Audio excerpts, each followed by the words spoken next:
Hey everyone, it's Will the Wig Maker. Welcome back to my channel. How are you all? Now, first things first. Celebrate good times. Yes, I just wanted to thank everyone that's newly subscribed here. I can't believe it, heading towards 300 subscribers. So thank you. You know, always know that each and every one of your views and subscriptions are always deeply appreciated. I know that some other creators say that, you know, just for the sake of it, but I do actually mean it. You know, to feel that there is a people out there that wants to learn from me is an amazing thing. So thank you for that. And just to let you know, I'm not actually filming from prison, which is what it looks like. I'm filming something else for another channel that I have, and if you're interested, I will let you know about that a bit later on. So what I thought I would do today is talk you through some of the laces that I like to use when I'm making my lace wigs and closures and frontals and toppers and things. So here we go. Actually, what we'll do is we'll get the bad bit out of the way first. Now, this first lace that I'm about to show you, it's not actually what I would call Swiss lace. It's advertised as Swiss lace, but it's definitely not Swiss lace.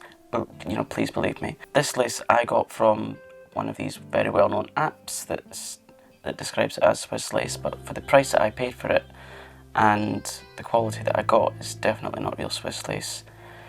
It's not actually lace. I'd describe it more as just a scratchy mesh.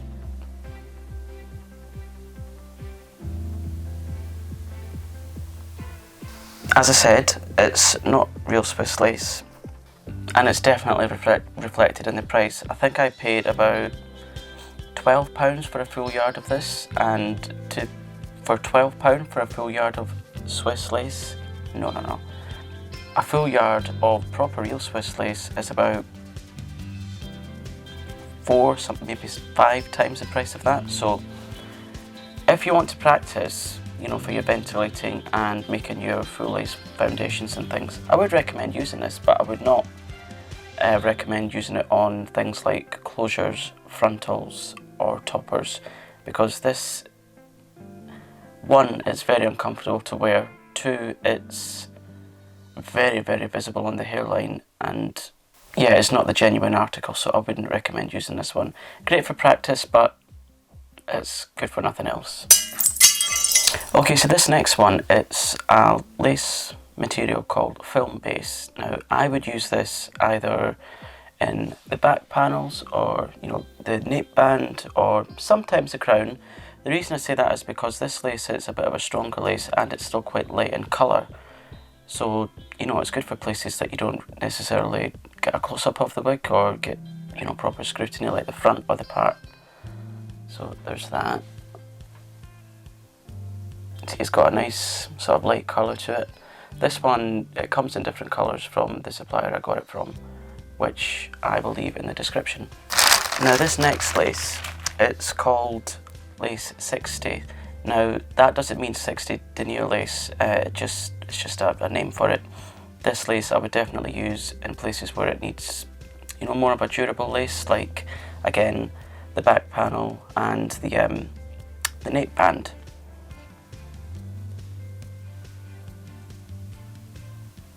It's got a nice colour to it, hasn't it? And again, I think these come in like the light and the dark. And now we get on to some really nice lace. This is the, you know, the genuine article, actually. Just take it out the nice packet. I've not actually opened this one yet. I've still got a small supply from my previous order. It's like ASMR, this, isn't it?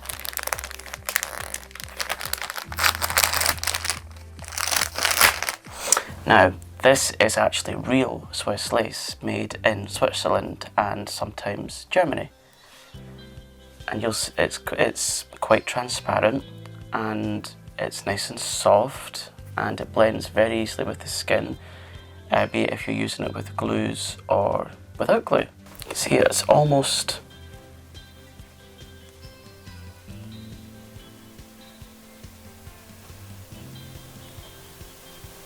very transparent on the skin. This lace can actually be dyed, so, you know, if you have a client that's blessed with melanin, yeah, you can dye it to most skin tones. That's how it looks when it's all nicely folded up. It's really, really nice and soft. Really nice. Pop that away so it's kept nice and clean and tidy and free from dust. And if you're stuck at home like me, pet hair. I have 3 cats. So yes, this lace I would use in things like frontals or closures or toppers because it is quite transparent and it is quite... It's a little bit more delicate than some of the other ones, but it's definitely durable for light densities, medium densities. I wouldn't say it's great with heavy densities because, again, it is real genuine Swiss lace.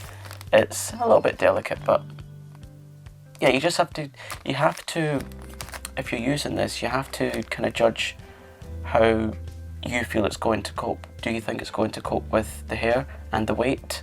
And again, you have to factor in what type of hair you're using. So if the strands are physically thicker, then obviously that's going to add a lot more weight to whatever hairpiece you're making, and so you need to factor all that in when you're choosing your lace.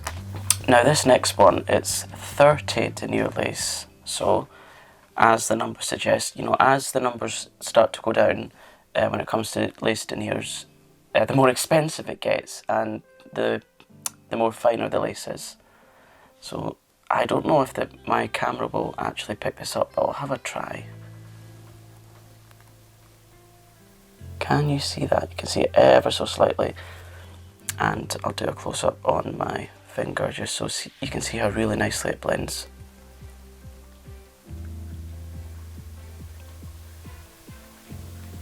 Hardly anything showing. So this 30 Denier Lace, if I know that my client is, so I'm just trying to fold as well as speak. See, men can multitask. Well, some of us anyway. This is actually the finest lace that I would use in any wigs that are going to be like an everyday wig, because if you go any thinner than 30 Denier Lace, in my opinion anyway, the more chance you have of the lace ripping, the hairs falling out, and balding wigs. And for the time and money that it takes to make these wigs, if they're made properly, that is, you don't want hairs falling out of your wig or the lace ripping. Now this next lace, it is called Honeycomb Lace. Now I'll just do a little show there. Nice, isn't it? This again comes in all different colours. You can have this, like this one, that's quite light. There's some that's medium colours, some dark colours. You can also get, for whatever odd reason, some that come in like a reddish tint. This lace, I would definitely not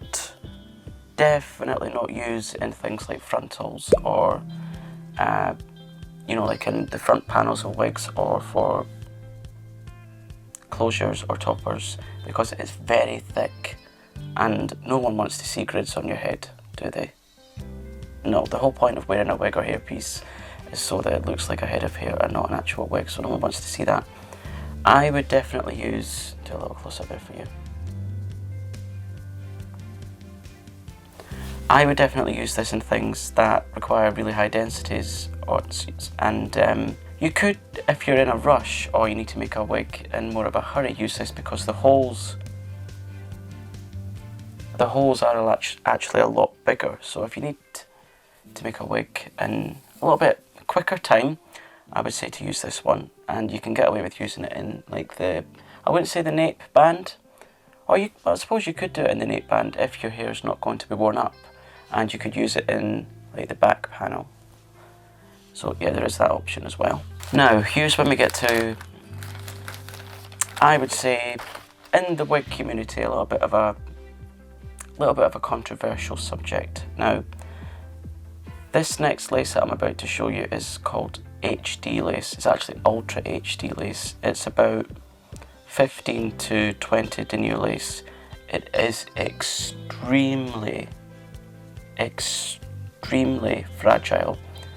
The only time HD lace should be used is when you have things like films so that the lace doesn't show on an HD or 4K camera. It's very, very fragile. I have known stories that sometimes when people have been putting wigs on using these, when they've been trying to fit them, their fingers went right through it and just ruined the complete front of it. Absolutely ruined. And so that would of course need either, you know, a major repair job or a complete refront, and no one wants to muck about with that. And wigs are really expensive, lace wigs. You know, for the time and materials and money that it takes to make these wigs, you want to make sure that you use the right materials. That's why I'm sharing this with you, you know, just so that you don't have any major disasters. So this, I don't know if this will actually show on camera, but I will try. It's extremely thin.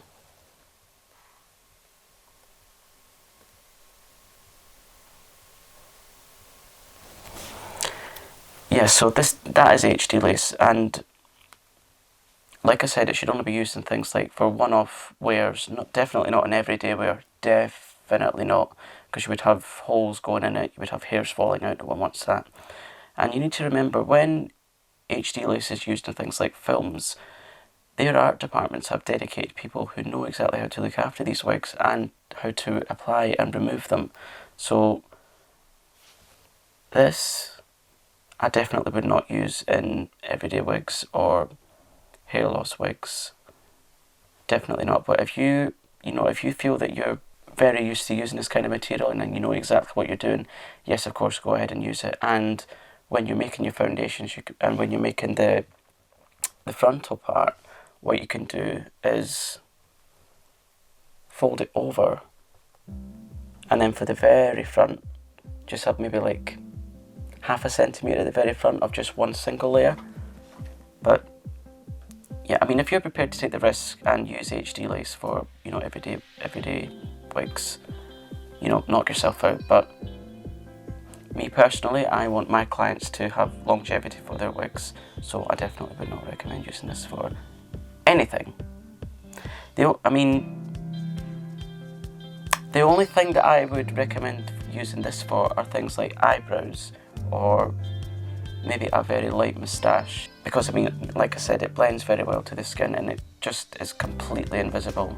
But again, lots and lots of care and attention is needed when you're using HD lace. And that brings me nicely to the end of this video, and I hope it's going to help whomever's watching to help choose your lace for whatever you're making. Do let me know what you're making and what your choices are. That would be really nice to know. And if you've not already done so, subscribe. You know what I'm like, I love to have new people here. It's amazing, you know, just to have a dedicated space to talk all about wigs and hairpieces. It's amazing. Now, like I said at the start of this video, I actually have another channel. It's a more personal channel. I talk about lots of different things on there. It's called Will Venus. Again, keeping with the theme of love and things. I talk about lots of things like mental health, general vlogging. I do videos about things that I like, i.e. Coronation Street.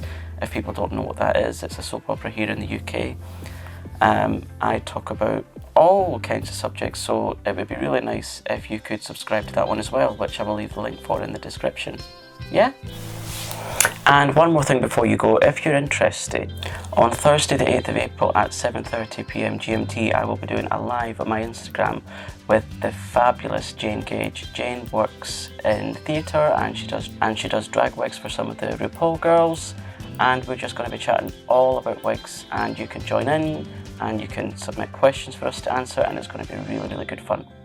Hope to see you there. So I shall see you in the next one, guys. Take care, be kind to each other. Bye!